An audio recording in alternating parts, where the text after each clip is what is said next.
Imagine you're looking at a tech company and their top line revenue growth is just basically flat. Like incredibly flat. Yeah, we are talking, oh, exactly. They operate under the multi-billion-dollar CKA Birla Group umbrella.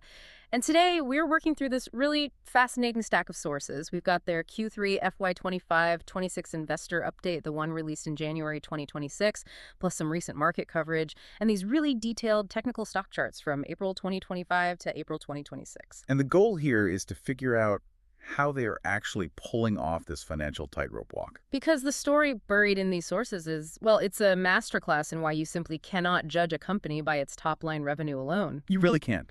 And that's exactly why this matters to you listening right now. Yeah, whether you are an investor trying to spot hidden value or, a tech professional trying to figure out how the AI wave is actually generating real revenue. Or even if you just love a brilliant corporate turnaround strategy, Birlasoft is literally writing the playbook here. So let's start with those underwhelming raw numbers. Revenue for Q3 FY26 hit 13,475 million rupees, which is about $150.8 million. Right. And like I mentioned, that is up a measly 1.4% quarter over quarter.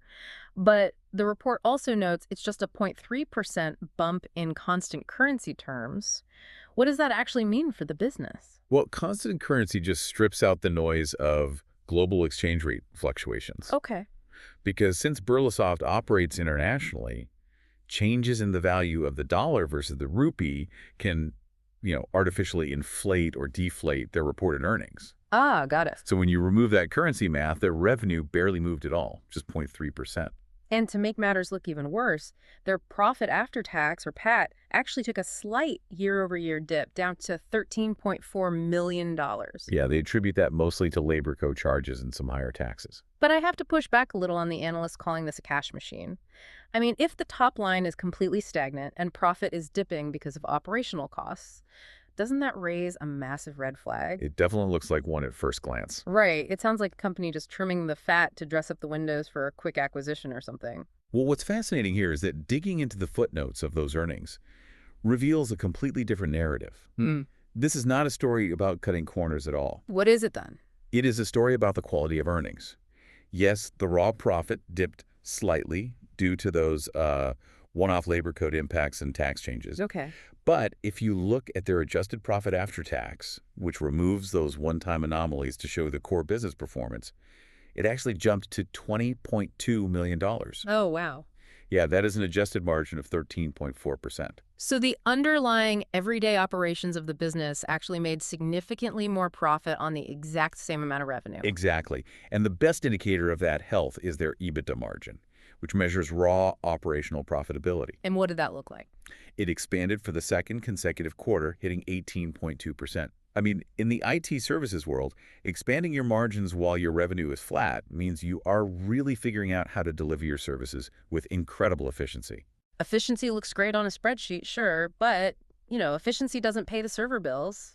Cash pays the bills. Very true. And that leads us to the most beautiful, boring operational metric in the entire report, DSO, or Day Sales Outstanding. Boring but beautiful. I Yeah. like that. Right. Well, Birlasoft managed to drive their DSO down to 54 days. Meaning the average amount of time it takes for a client to actually pay their invoice is just under 2 months. Exactly. To put an analogy to it, it's kind of the difference between accounts receivable and actual money in the bank. It is like a contractor who finishes remodeling your kitchen, but just straight up refuses to start the bathroom until the check for the kitchen clears. That is a great way to think about it. I mean, in a macroeconomic environment where every business is hoarding cash, where we are seeing corporate furloughs and massive economic uncertainty. Yeah, it's rough out there. It is. But Birlasoft is operating with brutal working capital discipline. They are forcing their clients to pay up faster. And we can see the result of that discipline right on the balance sheet. Their cash and cash equivalents rose to an absolute mountain of 24,914 million rupees. Which is about $277.2 million. Yeah, a 21% increase year over year. They're essentially de-risking the entire company. But you can't just hoard cash forever to survive in tech, right? Eventually, you run out of efficiencies to optimize, and you actually have to sell something new. You have to reinvest that cash pile. Right, you can't shrink your way to greatness. Exactly. And looking at their Q3 deal numbers, they are reinvesting heavily. Total contract value hit $202 million for the quarter. Which is an 89% sequential jump, by the way. Right. And the best quarter of the current financial year, even more surprisingly, 46% of those engagements are net new. Yeah, we were talking $94 million in brand new business alongside $108 million in renewals. This is where the narrative really shifts from just being, financially disciplined to fundamentally changing what the company actually does. Because the market coverage notes, they are shedding that old reputation of being a generic IT body shop where you just supply basic coders for cheap and becoming a highly differentiated niche player. So they aren't just acting as the IT plumbers fixing a leaky server anymore. They're the architects designing the plumbing system for an entirely new AI-driven smart house. That's a perfect way to put it. Let's unpack the specific deals driving this because the buzzwords in this report are flying thick and fast. Oh, they always do in IT reports. Yeah. Let's look at the banking, financial services, and insurance sector, the BFSI vertical. Okay, what do they land there? Birlasoft won a strategic engagement with a major payments and cards client. But they are not doing legacy database management. They are building conversational AI and agentic capabilities for the client's enterprise governance, risk, and compliance platform. The word agentic is everywhere right now. Explain the mechanics of what that actually means in a compliance setting, practically speaking. Sure. So governance, risk, and compliance usually involve thousands of pages of mind-numbing regulatory code. Oh, I bet. Traditionally, if an executive wants to know if a new product feature violates, say, a specific European banking regulation, a team of analysts takes 3 weeks to research it. Right, lots of manual reading and cross-referencing. Exactly. But an agentic AI doesn't just summarize a document. It takes action. Okay. Birlasoft is building an executive conversation layer. So a banking leader can type a complex regulatory question into their system, and the AI agent cross-references the entire global database, flags specific risks, and provides a synthesized mitigation strategy all in seconds. Wow, that drastically changes how the C-suite operates. I mean, you are selling organizational velocity at that point, not just software. Precisely. And moving to another vertical, they secured a multi-million-dollar deal with one of the largest U.S. property and casualty insurers for massive data transformation. And in manufacturing, they secured a multi-year engagement to design and deploy AI agents across an entire customer's business ecosystem. Yeah, manufacturing is a really interesting one. That vertical actually led their growth, up 3.4% quarter over quarter. Yeah. Which is funny because I usually associate cutting-edge AI with tech companies or finance, not manufacturing. Why is that sector such fertile ground for Birlasoft? Well, think about it. Modern manufacturing is essentially a giant, incredibly complex data network. Right. You have global supply chains, predictive maintenance for factory machines, logistics tracking, inventory management. It's endless. Ah, so deploying AI agents to monitor and optimize that physical supply chain in real time, that offers a massive return on investment for those manufacturers. Exactly. And alongside those verticals, their infrastructure service line was up 9.9% and ERP was up 1.9%. The sources also highlight a major public sector win getting onto the G-Cloud 14 framework. What does getting on a framework actually mean for a company like this? So G-Cloud is a UK government initiative. Getting approved for the G-Cloud 14 framework is essentially getting pre-approval to bid on massive public sector cloud computing contracts. Oh, it's a big deal. It's a huge deal. It is a very rigorous vetting process, so achieving that status acts as a powerful stamp of legitimacy. It is essentially a hunting license for lucrative government deals. Okay, I am looking through these operational metrics, and one number stuck out to me because it feels entirely contradictory to everything we just discussed. Which one? Their active client count dropped. It went from 265 a year ago down to 232 in Q3 FY26. Yep. If profits are expanding and new deals are booming by 89%, are they intentionally letting clients walk away? Actually, yes. In the industry, this is known as tail account rationalization. So they're actively firing the bad clients. Exactly. They're dumping the low-margin, high-headache contracts. Makes sense. If a small client takes up 10% of your management's time but only generates 1% of your revenue, they are a drag on the business. By letting those legacy contracts expire, Birlasoft frees up resources to focus entirely on these massive, multi-million-dollar AI transformations. It is addition by subtraction, which makes perfect sense for the business. So if you are listening, you hear all of this and assume the stock chart looks like a rocket ship, right? You would think so. You have booming AI deals, expanding margins, a $250 million cash pile, and they are streamlining their client base. But the data from April 2025 to April 2026 tells a brutal story. It really does. The stock suffered a multi-year topping pattern, crashing from a peak of around 570 rupees all the way down to the 345 level by early 2026. That is roughly a 40% haircut. How does a company doing everything right fundamentally lose almost half its market value? Well, if we connect this to the bigger picture, it reveals the intense, sometimes myopic demands of Wall Street, particularly in the IT sector. How so? The market punished Birlasoft severely because of that initial number we discussed, the 1.4% top-line growth. Even though the underlying cash generation was getting stronger? Yes. Investors in tech services generally demand rapid top-line revenue growth. When they looked around the sector and saw peers growing revenue at 8 or 10%, and Birlasoft growing at just 1%, the market instituted what we call multiple compression. Okay, break down multiple compression for us. Think of a multiple like a popularity premium. When a stock is highly popular and growing fast, investors might be willing to pay $25 for every $1 of earnings the company generates. Right. But when the company falls out of favor, say, because top-line growth slows down, investors decide they're only willing to pay $15 for that same $1 of earnings. So the company didn't necessarily make less money, but the crowd decided the premium simply wasn't worth it anymore. Exactly. So the market penalized the long-term foundation of the business because the top-line number wasn't flashy enough today. Wall Street is notoriously impatient. Very true. However, the news coverage and the technical chart suggest that as of April 2026, that impatience might have fully priced itself in, creating a massive turning point. Yeah, let's dig into the technical stock chart attached to the sources. The analysts are pointing to a triple bottom base forming right between 345 and 380 rupees. Which is a very strong technical pattern. Yeah, the stock came down, hit that 345 floor, and bounced up. Came back down, hit it again, bounced, hit it a third time, and held.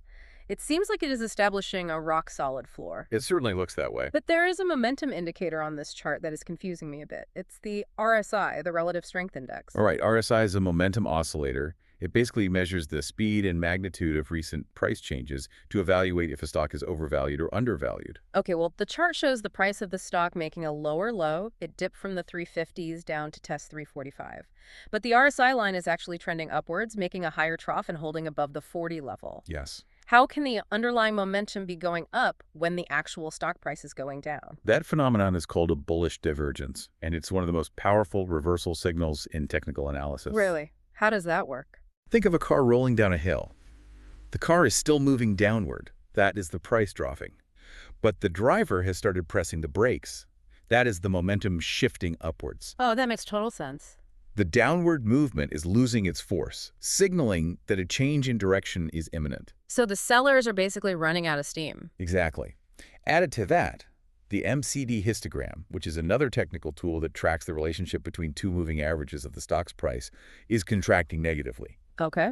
And crucially, the trading volume completely dried up during those downside tests. Analysts refer to this as exhaustion selling.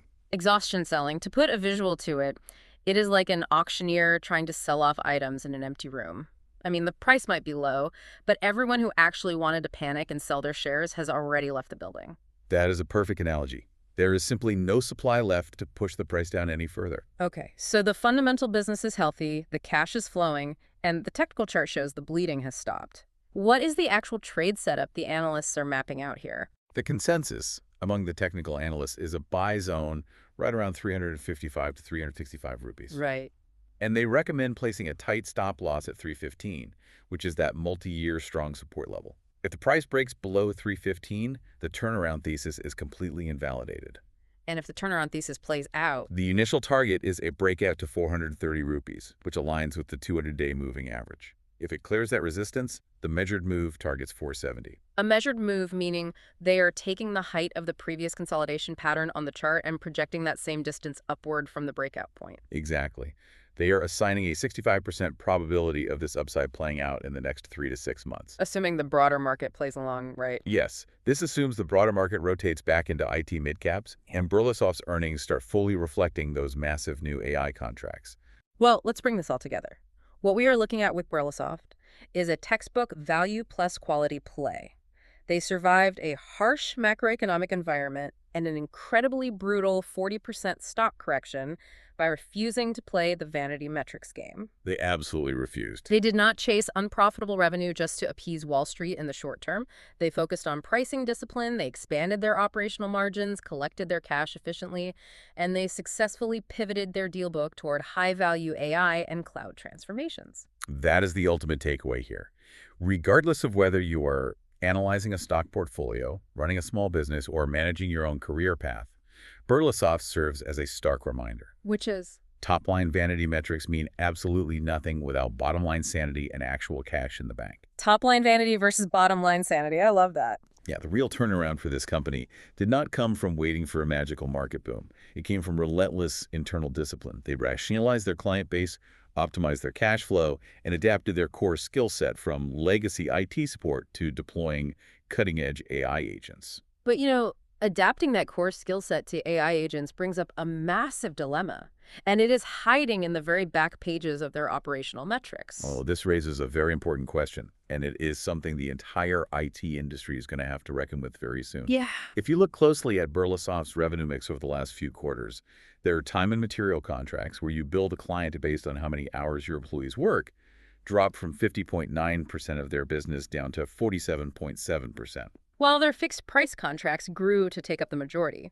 And at the exact same time, their total employee headcount actually dropped slightly, down to 11,645 people. So here's the provocative thought to leave you with.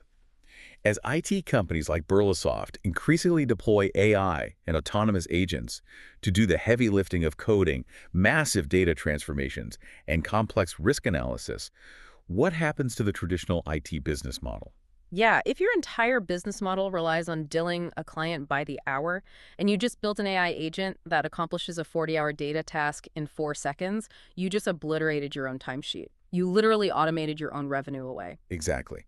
Will the age-old IT business model of billing clients for human labor completely collapse? I mean, if AI does the work in seconds, moving to fixed price contracts where you charge for the value and outcome of the solution rather than the time it took to build it might not just be a strategic choice. Right. It might be the absolute only way these IT service companies survived the very technological revolution they're actively selling to their clients. It is the ultimate paradox. They have to disrupt their own billing model before the AI they built disrupts them. Something to think about the next time you hear a tech company boast about the incredible efficiency of their new AI capabilities. Are they actually prepared for what that efficiency will do to their own revenue streams? It's a huge unknown. It really is. But Wall Street might have run for the hills when they saw that flat 1.4% revenue growth. But by looking under the hood, we found a self-funding cash machine that is quietly restructuring itself for the entire age of AI. Sometimes the most thrilling stories in business are hidden entirely inside the dullest numbers.